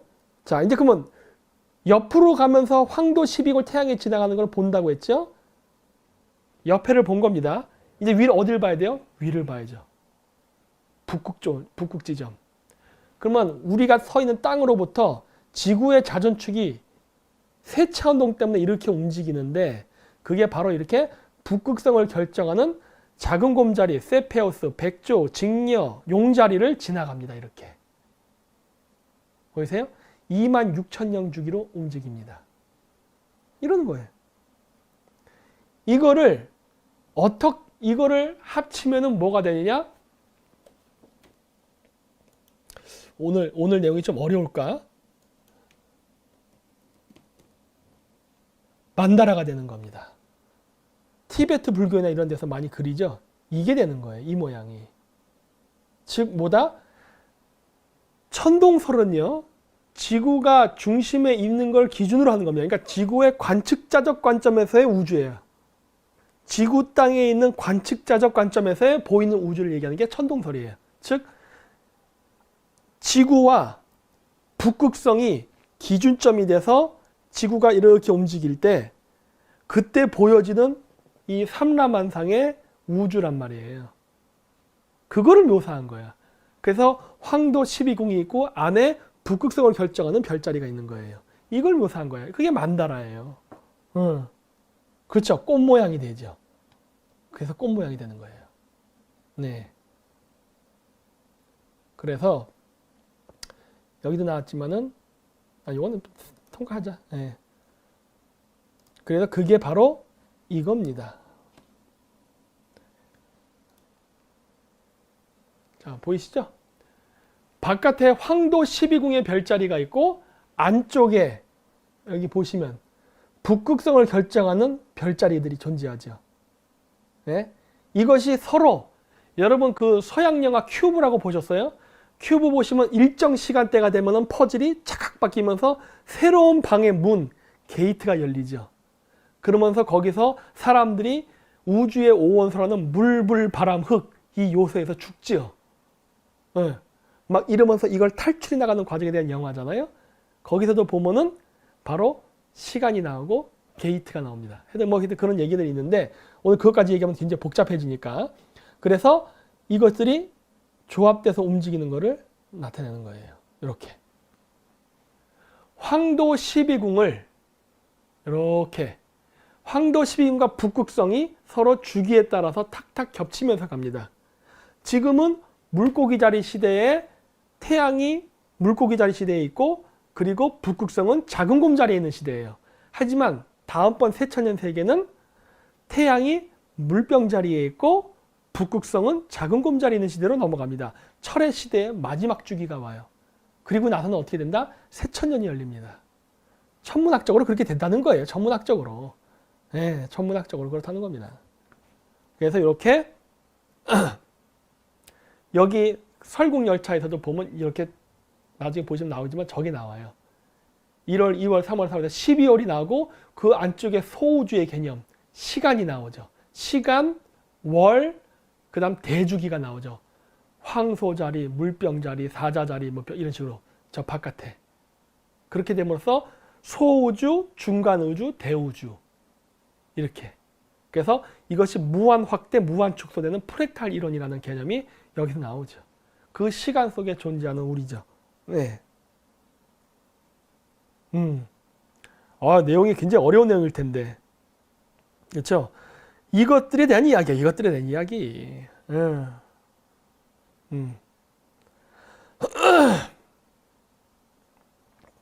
자, 그래서 태양이 도는데 1년이 걸린다. 뭐 이런 얘기. 쭉 이게 여기도 보면 막달레나가 나와. 캐릭터 중에. 와, 나 이거 보고 깜짝 놀라서 막달레나가 왜 나오나. 이 그림 속에는 굉장히 상징이 크죠. 막달레나가 누구게? 아시잖아요. 막달레나를 얘기하는데 막달레나가 누구를 쳐다보고 있죠? 임신한 여자의 배를 쳐다보고 있네. 막달레나와 아기. 아, 여기에 복선을 심어놨죠. 와, 여기 막 목에서 임금 님기는 담나이기 막 얘기하고 싶은데 얘기를 못 하겠네. 네. 응? 그런 게 있죠. 네. 아, 예수의 어머는 성모 마리아입니다. 막달라 마리아는 성모 마리아가 아니에요. 네. 자, 그래서 이 얘기 나오고 여기 보면 그 처음에 잡혀갔던 남자가 나와서 이제 바이올린 연주를 합니다. 이렇게 연주를 하는데 이 바이올린 연주를 할 때 나오는 노래가 뭐냐? 펠릭스 멘델스존 바르톨디, 멘델스존의 노래의 날개 위에가 연주돼요. 바이올린으로. 왜 하필이면 그 노래일까 하는 거야. 왜 하필이면 저 노래를 했을까? 이 왼쪽 거는 멘델스존 노래의 가사고 오른쪽 거는 원래 멘델스존의 그 노래는 그 하인의 그 독일 시인 하인의 시를 노래로 만든 게 멘델스존의 노래의 날개 위에예요. 그래서 원래 시가 오리지널입니다. 근데 일단 왼쪽 것만 보면 뭐 노래의 날개 위에 뭐 이런 식으로 쭉 얘기가 나와요. 근데 여기 보면 골 때린 것들이 많아요. 이 내용을 천문을 알고 보면은 그림이 그려져요. 천문을 알고 보면 왜? 고대 그 문인들, 지배계층들은 천문 별자리를 문학적, 시적 표현으로 한 게 굉장히 많거든. 근데 여기서도 보면 그게 보여. 노래의 날개 위에 그대를 보내겠다. 행복에 가득 찬 그곳, 천국이겠죠? 아름다운 나라로 향기로운 꽃동산에 달빛은 밝은데 한 송이의 연꽃으로. 아, 암호가 있죠, 여기에. 이런 것들이 쭉 나와. 이게 근데 잘 모르겠다? 그러면은 오른쪽 걸 보십시오. 하이네의 시. 노래의 날개 위에 살아가는 그대를 태고 겐지스 강가의 풀밭으로 가겠어요. 겐지스가 왜 나와 여기서? 겐지스가 어디 있는 거야 도대체? 응? 겐지스. 응? 겐지스 인도에 있는 거잖아. 네. 그리고 거기에 보금자리고 장미가 만발한 정원. 장미의 정원. 오, 시크릿 가든이죠. 이런 이야기가 나와. 그래서 연못의 연꽃들은 사랑스러운 누이를 기다립니다. 와, 이거를 아는 사람은 이게 재미있어요. 이 시가. 왜냐? 이거 별자리 이야기하는 거거든. 그러면서 여기 뭐 네 번째 패러그래프에 뭐가 나와요? 깡총거리며 뛰어나와 길을 쫑긋거리는 온순하고 영리한 가젤들. 이런 거거든. 예. 아, 이 시 어려워요? 아, 그러니까 이게 천문을 알고 보면 보인다니까. 천문. 이건 제가 나중에 따로 할 거예요. 근데 이 영화에서 멘델스존의 노래 날개 위에를 연주한 거는 상당히 의미가 깊어요. 이거 별자리에 대한 이야기입니다. 천문에 대한 이야기라고. 그래서 부활절 달걀을 쫙 나눠주죠. 예까체린 브릿지를 건너서 암흑이 시작되고, 즉 동지 12월 22, 23, 24가 되고 새해 12월 25일이 되고 나서 3월 동지로 넘어가니까 부활절 달걀이 나오죠. 그래서 부활절 달걀 나와요. 그 부활절 달걀 속에 메시지가 있죠. 일종의 신탁이죠. 하늘로부터 내려오는 메시지. 영화에서는 뭐예요? 머리칸으로부터 내려오는 메시지예요. 예. 이게 주죠. 근데 여러분 제가 얘기했죠? 새해가 되고 나면 어떻게 된다? 대량살상. 여기서 보면은 이거 부활절 달걀 주고 난 다음에 무슨 일이 발생하죠? 여기서 갑자기 뭐 사라진 줄 알았던 것들이 있는데 안 사라진 것이 있다. 뭐 예를 들어서 갑자기 애들이 총을 탁 집어들더니 우자자작 사람들 죽이기 시작합니다. 이 영화 본 사람들은 아실 거예요. 부활절. 바로 대량의 살상을 기반으로 다시 부활한다는 피닉스 전설하고 관련이 있죠. 이게 제가 마슬레니짜 축제를 얘기했잖아요. 마슬레니짜 축제가 바로 부활절입니다. 여기 써 있잖아요. 여기 써 있잖아. 이스턴 오르독스 동방정교에서 하는 부활절이에요, 이게. 네. Sunday of Forgiveness. 용서의 일요일. 일요일. Sunday. 태양의 날. 용서의 날이래요. 왜 용서의 날이냐? 여기 여자도 나오죠? 여기 여자애. 원래 이거 제 얘기 들으시는 분들은 이미 아실 거예요. 아까도 얘기했듯이 원래 고대인들은 이 북방에 사는 사람들은 12월 21일이 되면 태양이 안 뜨니까 태양신이 죽었다고 생각했다니까. 그러니까 태양신이 죽었기 때문에 그 태양신을 부활시키기 위해서, 살리기 위해서 나무에다가 여자를 묶어서 불태워 주겠다고 내가 했잖아요. 근데 어떻게 됐다? 죽였는데 혼자 죽은 거 아니죠? 노예들, 전쟁 포로들까지 전부 잡아서 댕강댕강 목을 잘라서 크리스 마블처럼 장식해서 했다고 했잖아요. 즉 부활절에는 대량의 살상이 있었다니까. 대량의 살상. 여기 설국열차 여기에 나오는 것처럼. 네? 그랬어요. 그랬는데 나중에 알고 보니까 어떻게 됐어? 우리가 사람을 죽이지 않아도 태양은 뜨는 거야. 운매한 거죠. 쓸데없이 사람을 죽여버렸네. 그래서 뭐가 된 거예요? Forgiveness, 용서의 날이 된 거예요. 미안해, 잘못했어. 우리가 앞서 너무 무식해가지고 사람을 괜히 죽였네. 이렇게 된 거라니까. 네. 그래서 마슬렌니자라는 거는 마슬라, 러시아 말로 마슬라 뭐예요? 기름. 렌니자, 레스라는 소리거든요. 없다. 기름이 없는 날. 즉 뭐예요? 동양식으로 얘기하면 한식일입니다. 고기가 있거나 기름을 먹지 않는 날이에요. 왜? 생명을 헛되이 잘못 죽였기 때문에 그거에 대한 회개와 용서의 날로서 안 하는 거예요. 이게 마슬레니자 축제의 기원입니다. 그래서 오늘날은 여자를 산채로 태우는 게 아니라 여자 인형을 불태우는 거죠. 그걸로 쇼부 본 거지. 마치 뭐 이게 진짜인지 아닌지 잘 모르겠지만 만두의 기원이 제갈공명이 남만족들 그 아이들 머리를 잘라갖고 인신공양하는 걸 못하게 하기 위해서 만두, 즉 만족의 머리, 아이들 머리 모양으로 음식을 만들어서 갖다 바치는 걸로 대형을 하게 돼서 만두가 유래됐다라는 얘기처럼 그렇게 해서 만들어졌다는 거예요. 결국 뭐다? 과학이 인간의 어리석음을 개화시켜 준 거라니까. 에? 과학이 인간의 어리석음을 개화시킨 거예요. 과학이. 예. 그래서 관습처럼 내려오던 종교 관습을 타파하고 새로운 과학적 지식과 지성을 기반으로 그러한 악습을 없애버린 거예요. 그래서 여기 영화에서도 보면은 부활절 달걀 주고 대량의 살상이 일어납니다. 고대에는 그랬다는 거예요. 고대에는. 네. 근데 만약에 현대 인류가 과거보다 더 나은 지식과 지성을 가지지 못했다면은 아마 이번 세기에 대량 살상이 한 번 더 일어날 수도 있습니다. 왜냐? 지금이 물고기 자리 시대의 마지막 해예요. 그러니까 마지막 주기에 와 있단 말이야. 근데 물고기 자리는요. 황도 12궁 12개의 별자리 중에 12번째 별자리입니다. 즉 우리는 마지막 별자리 끝에 와 있어요. 곧 물병 자리로 넘어가는데 물병 자리는 첫 번째 별자리입니다.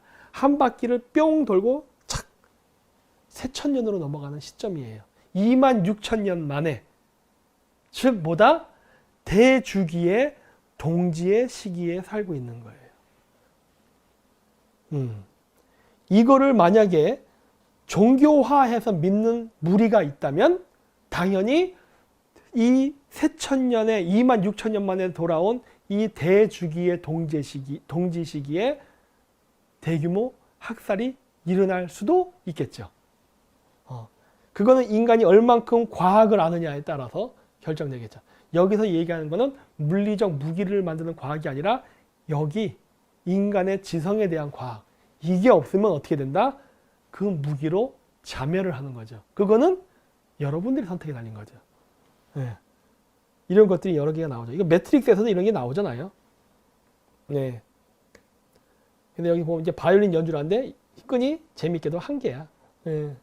인류의 끝을 얘기하는 거죠. 문명의 끝. 여기 보면 블러드라는 게 나오잖아요. 이거 나오고 나서 막 죽이잖아요. 그 계란 속에서 나온 메시지가 학살이에요. 학살. 그 이제 거의 꼭대기쯤 가면 이렇게 뽕 맞은 것들이 잔뜩 있습니다. 근데 여기 특징이 뭔지 아세요? 이 상층부 칸은요. 전부 다 백인입니다. 여기에는 아시아인과 흑인이 존재하지 않아요. 다 백인이야. 어떻게 보면 오늘날의 시대를 이야기하는 게 아닌가 싶은데 예. 여기도 보면 마지막 엔진이 있는 칸을 갈 때 다리를 건너갑니다. 왜? 북극성에 도달하기 위해서는 은하수를 타고 건너가야 된다 그랬잖아요.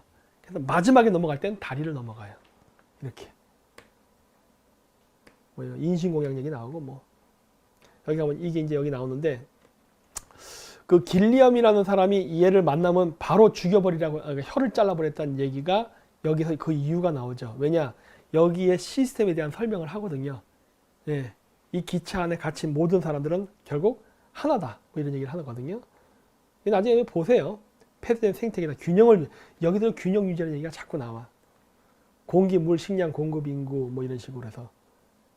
다소 과격한 해결책. 이게 뭐냐면 전쟁이에요. 개체수를 줄이기 위해서 과거 전쟁 혹은 인신공양을 했었습니다. 차선책은 한 집단이 타 집단을 죽이는 거다. 뭐 이렇게 쭉 나와요. 뭐 가끔 한 번씩 소유를 부추길 필요가 있다. 그거를 죄를 통해서 하려고 했던 거예요. 예. 예까지나 터널 아까 얘기했던 그거죠. 74% 죽이라는 얘기 나오고 18주년 기념으로 18명을 남겨라. 아까 얘기했잖아요. 새해가 됐기 때문에 18이거든요. 그래서 18의 숫자 여기서도 또 나와요. 제가 보면 쭉 나와요. 그래서 여기가 엔진의 심장이야 라는 얘기를 해요. 심장. 왜 그럴까요? 여러분. 심장. 황도 12궁을 보여드려야겠습니다.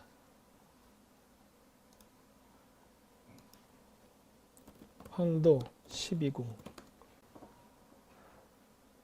황도 12궁을 보면은 지금이 물고기 자리예요.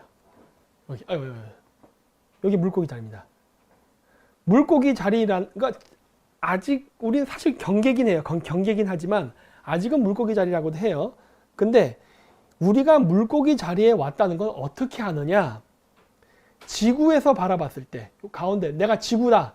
지구에서 바라봤을 때 여기에 태양이 있는 겁니다. 그러니까 물고기 자리, 태양, 지구가 일직선으로 있을 때, 즉 그 2월에서 3월 사이에, 즉 봄에 태양이 뜰 때, 봄에 태양이, 첫 태양이, 그러니까 봄에 첫 태양이 뜰 때 물고기 자리랑 있으면은 그거는 물고기 자리 시대다 그래요. 근데 이게 시간이 지나면서 점점 밀립니다. 그럼 나중에 어떻게 되냐? 그 월에 물고기 자리 태양이 뜨는 게 아니라 물병 자리 태양으로 변해요. 바뀌어버려. 그러면 우리가 물병 자리 시대가 도래했다고 합니다. 근데 이게 그렇게 일직선으로 정렬이 되는 게 안 보이잖아요. 태양 뒤에 있으니까.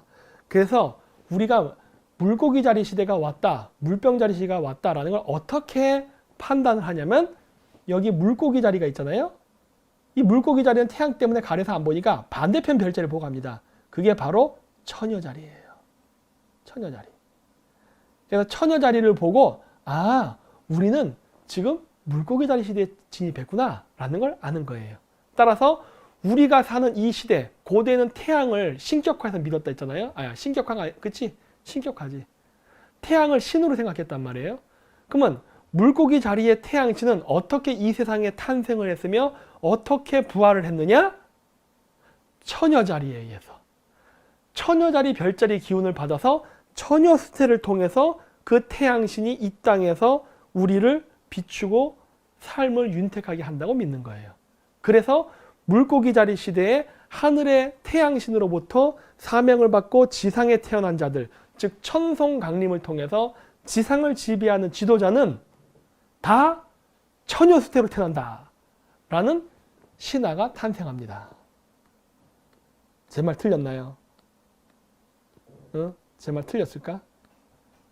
코주몽, 예수 빼고 당연히 있고, 코주몽, 누르하치, 알랑고아, 칭기스칸, 뭐 많잖아. 뭐 하여튼 무지하게 많잖아요. 죄다 처녀 수태예요. 동명왕도 처녀 수태구나. 왜? 빚을 쬐더니 임신을 했대. 이거는 성모 마리아만 그런 게 아니에요. 징기스칸 탄생설에 나오는 알랑고아 전설에서도 알랑고아의 그 엄마가 성스러운 빚을 쬐더니 갑자기 임신을 합니다. 그래서 애가 태어나네. 동명왕도 마찬가지야. 햇빛을 쬐더니 임신을 했어. 그런데 알을 낳아. 응? 그렇죠? 이런 거라니까. 혀컷에도 그랬어요? 허경영? 그래요? 불임 클리닉. 어쨌든 그렇게 되는 거예요. 자, 스토리텔링이 그렇게 되는 겁니다. 자, 다음 시대는 물병자리 시대예요. 자, 요게 물병자리 시대입니다. 요게. 자, 물병자리 시대라는 건 뭐다? 지구, 태양, 물병자리예요. 물병자리, 태양, 지구. 따라서 물병자리라는 거는 우리가 어떻게 하느냐? 반대편 별자리. 그 반대편 별자리가 뭐냐? 바로 사자자리입니다. 여기 저 손가락이 있는데 사자자리. 사자자리 별 중에 가장 밝게 빛나는 별이 뭐다? 아마 제 강의 들으신 분들은 잘 아실 거예요. 레굴루스. 이거죠. 레굴루스. 이렇게는 보이시죠? 스핑크스 모양을 하고 있죠. 스핑크스는 사자의 머리를 하고 있죠. 거기에 심장의 위치. 그래서 사자자리 별자리 중에 가장 밝게 빛나는 별을 레굴루스라고 하는데, 레굴루스는 뭐라고 한다? 사자의 심장. 스핑크스 볼까요? 스핑크스. 자, 보세요. 스핑크스. 사자자리 레오처럼 하고 있죠? 그 가운데 뭐가 있습니까? 심장. 레굴루스가 있죠. 그쵸? 그래서 물병자리 시대의 영웅은 심장과 관련이 있습니다. 심장. 그래서 이 영화에서는 바로 엔진을 심장이라고 상징적으로 얘기해요. 여기가 엔진의 심장이야. 즉 물고기 자리 시대가 끝나고 물병자리가 시작됐을 때 살아남은 인류가 이 물병자리 태양시대 안에 살고 있다가 다시 그 다음 세기로 넘어가는, 즉 물병자리 시대도 영원한 게 아닙니다. 2160년 6 곱하기 6 곱하기 6은 216이에요. 그래서 2160년이 지나면 물병자리에서 그 다음 별자리로 착 또 이동합니다. 잠깐, 물병 다음이 뭐지? 염소자리구나. 염소자리로 또 넘어가는 거예요. 그래서 우주의 겨울 절기인 물병자리를 지나서 봄의 절기로 넘어가는 거죠. 그래서 여기서 성경가 뭐라 그래요? 밖으로 나가고 싶다 그러잖아요. 왜? 이제 겨울의 절기가 끝나고 새천년 절기가 되면, 즉 심장이 멈춘다는 말은 뭐냐면, 심장이 멈춘다는 거는 물병 자리가 지나간다는 소리예요. 물고기 자리가 끝난다는 말은 뭐냐? 더 이상 처녀 수태로 영웅의 스토리텔링이 안 나오는 시대입니다. 네, 이렇게 되는 거예요. 그래서 이러한 이야기를 하죠. 그래서 지금 이거는 물병 자리가 끝나는 시대를 얘기하는 거라고. 엔진이 멈춘다는 말은 뭐예요? 그래서 물병자리의 종말이에요. 즉 겨울 절기, 우주의 겨울 절기가 끝나고 봄의 절기가 새로 시작하는 우주의 봄의 절기. 즉 뭐다? 골든 에이지, 황금 시대를 이야기하는 거거든요. 그래서 이렇게 얘기하는 거예요. 뭐 이렇게. 그런데 메시지죠. 이제 네가 해라. 뭐 이런 식으로. 네. 왜냐? 엔진을 대표하는 메시아 월포트도 새해가 지나면 헌해. 태양의 수명은 12월 25일로 시작해서 다음 년도 12월 25일이면 끝납니다. 고대인들은 태양의 수명은 1년 365일이라고 봤어요. 이런 것처럼 한 시대의 별자리, 한 시대의 영웅은 절기, 즉 주기가 끝나면은 지나가고 새로운 영웅이 그거를 바톤 터치한다 믿는 거거든요. 네. 그래서 이런 얘기를 하죠. 뭐 이런 쭉 얘기 나와요. 철학적인 얘기 나와요. 좋은 얘기 하네 하고 쭉쭉 지나가죠. 이렇게. 그래서 혼란에 대한 이야기를 하죠. 지도자가 있어야 된다. 그리고 여기 보면 사람들이 얘기를 해도 틀에 박힌 그 규칙대로만 움직이죠. 여기 나오는 애들도 원래는 꼬리칸에 있던 애들이고 강제로 납치당해서 지금 어떻게 보면 노예처럼 일을 하는 건데 그냥 채식에 반복되듯이 그 일을 반복할 뿐이죠. 그럼으로써 질서가 유지된다. 이런 게 나오는 거죠. 대통령 하나 바뀌었는데 나라가 이렇게 씹창이 나는 이유도 우리가 그 질서 속에 순응을 하기 때문에 대통령이 이상한 사람이 나오면 나라가 망하는 길로 가는 거죠. 어쨌든 여기서 그래서 사고가 나죠. 폭탄 터뜨려서. 그래서 열차가 멈추잖아요. 열차가 멈추면서 어떻게 됩니까? 바로 심장이 멈춥니다. 즉 이거는 뭐예요? 더 이상 물병자리 시대가 아니라 그 다음 별자리 시대로 넘어갔다 해요. 우주의 겨울절기가 지나고 봄의 절기로 들어간다. 그래서 거기 보면 나오잖아요. 이게 처음에 앞쪽에 보면은 누구지?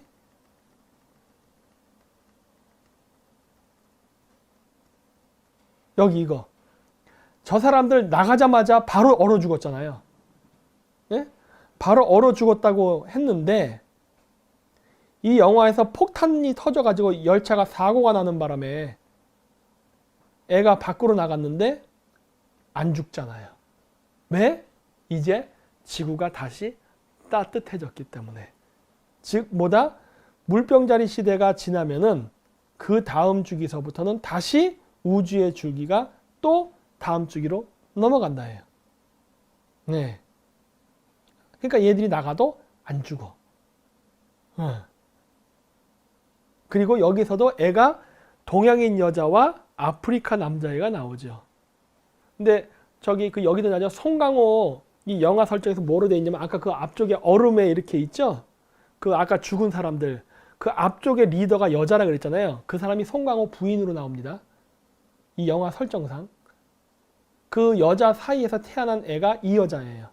여기서 뭐라 요나라고 부르나? 얘가 바로 그 여자로 나와요.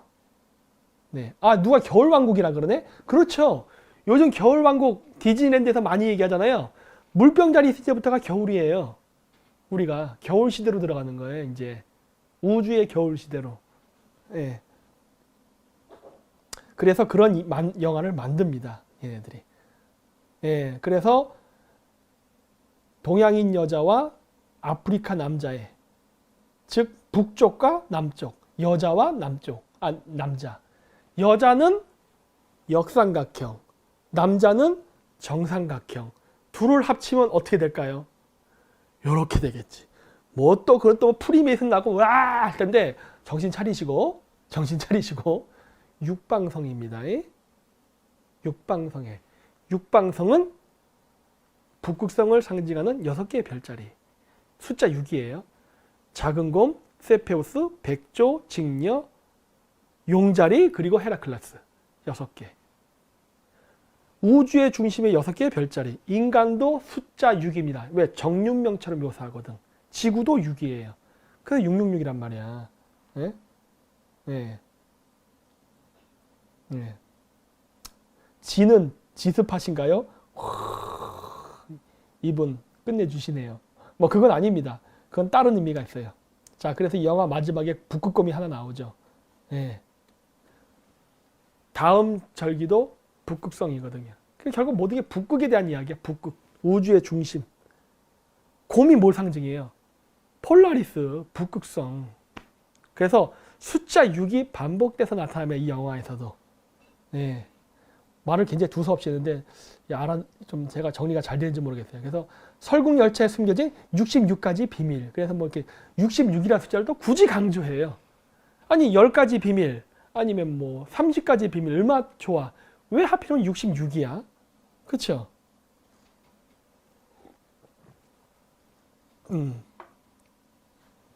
그래서 이런 식으로 해서 만들어서 역시 6이라는 숫자를 계속 강조한다는 게 보이죠. 크리스마스도 666. 북이 66.6도. 그렇죠? 북극성을 결정하는 별도 6개. 인체도 6. 모든 게 6과 관련되어 있죠. 네. 그래서 이런 것들 쭉 나오고 뭐 몇 가지 봤는데 뭐 이런 거 시간 관계에서 통과할게요. 그래서 뭐 이런 것들이 있다는 거. 네. 뭐 이런 게 있다. 그래서 재미있는 거고. 그래서 어쨌든 오늘 그 설국열차는 요걸로 이제 끝내겠습니다. 그래서 오늘 설국열차를 제가 이거 보면서 되도록이면 쉽게 하려고 굉장히 노력을 많이 했는데 쉽지가 않네요. 저도 이걸 얘기하면서 이거 어떻게 설명해야 되지? 하고 막 뭐 육두 문자라는 말도 쓰고 하신데 훌륭하십니다. 네, 숫자 6 중요하죠. 네, 그래서 육갑. 육갑은 맞아요. 60갑자를 육갑이라고 합니다. 그래서 우리가 갑을 병정 무기 겸신 이 하는 행위를 옛날 사람들이 뭐라 그랬냐? 육갑 떤다 그랬어요. 네, 육갑이에요. 그래서 이 얘기를 합니다. 그래서 소우주, 작은 우주의 세계는 이진법으로 움직입니다. 컴퓨터처럼 음양, 이진법 세계. 그리고 중간계 우주, 우리 인간이 사는 이 세계. 여기는 십진법의 원리로 움직여요. 그렇죠? 모든 게 십진법으로 쓰잖아요. 하지만 우주, 천문을 할 때는 육십진법으로 계산합니다. 네. 수메르인들도 천문을 계산할 때 육십진법으로 계산해요. 그래야 편해요. 거기서도 6이라는 숫자가 또 나와요. 네. 하여튼 그렇게 해서 6이라는 숫자가 뭐냐. 그래서 천문에 나올 때 항상 6이라는 게 굉장히 중요해요. 그래서 이것들은 어떻게 보면은 그 사람들이 이거를 못 보게 하려고 방해를 쳐놓은 게 아닌가라는 생각을 지금 해요. 왜냐? 여기에 선과학이 어디 있어요? 지금 제가 얘기한 거에 선과학이 존재했나요? 없어요. 그냥 자연의 법칙, 시간의 흐름이라고 얘기한 거지 여기에 선과학이 없어요. 태양은 선, 달은 악이에요? 그러니까 남자는 선, 여자는 악인가? 그런 거 없잖아요. 그냥 인간, 그냥 별이에요. 네. 근데 이거를 후대인들이 의미 부여를 해갖고 자기의 정치적 목적에 맞게 왜곡을 해버렸죠. 그랬기 때문에 본질로부터 자꾸 벗어나는 거예요. 본질은 지극히 단순합니다. 그냥 그렇다예요.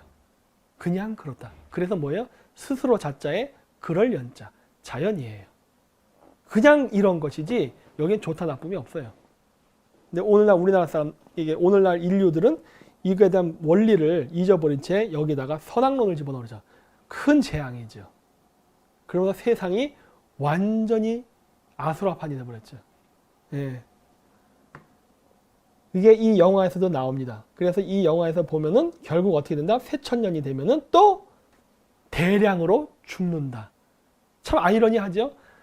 이 그 물병자리의 메시아라고 할 수 있는 윌리엄이 그 기차를 만들어서 인류를 구원을 했는데 시간이 흐르니까 이 윌리엄도 나쁜 독재자의 의미가 돼요. 그래서 이 나쁜 독재자를 타도하겠다고 또 새로운 혁명가가 나서 시대를 바꾼다고 뒤집는데 결국 결론은 뭐다? 새 시대를 만들면서 결국 기존 인류를 대량으로 죽여버리죠. 기차 사고로 다 죽잖아요. 그렇죠? 이런 이야기들, 이 역사의 아이러니, 서로가 선이라고 주장하지만 결국은 뭐다? 그냥 그럴 뿐이라는 것이. 이런 것들이 여기 나오죠. 그럼으로써 결국 다 죽죠. 예. 그래서 오늘 요거 설국열차에 대한 이야기는 요걸로 마치겠습니다. 네, 그래서 일부 요거 마치고 뭐 광고할 거 있나요? 네, 그냥 광고할 거 좀 하고 또 TM님이 맞아요. 나 전 등려군 노래 다 좋아요. 집에 등려군 세트 있고 등려군 뮤직비디오 앨범 다 있어요. 내가 등려군 매니아라니까. 낮에는 모택통이 지배하고 밤에는 등려군이 지배한다는. 한 소절 또 짧게 불러주세요. 한 번 불러주세요, 박사님. 시간의 흐름에 내 몸을 맡겨서라는 노래가 있어요. 人时光匆匆流记我只在乎你時の流れに身を任せ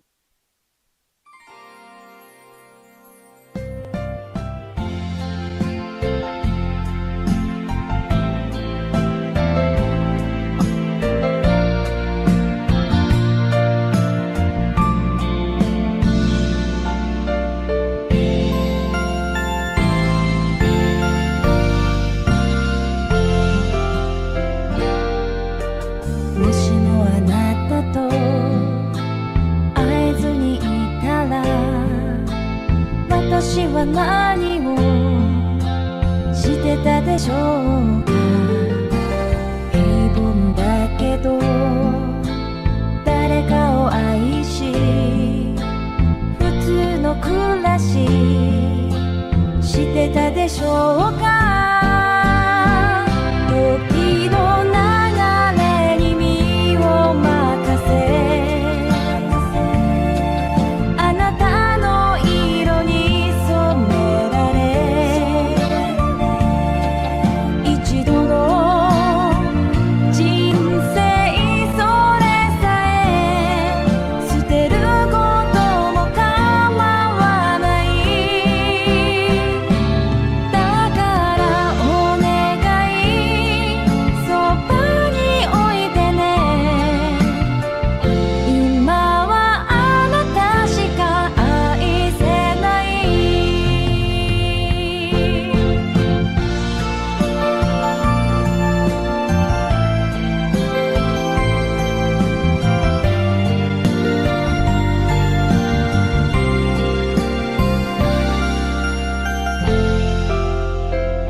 아, 잽싸게 또 옷을 제가 갈아입었습니다.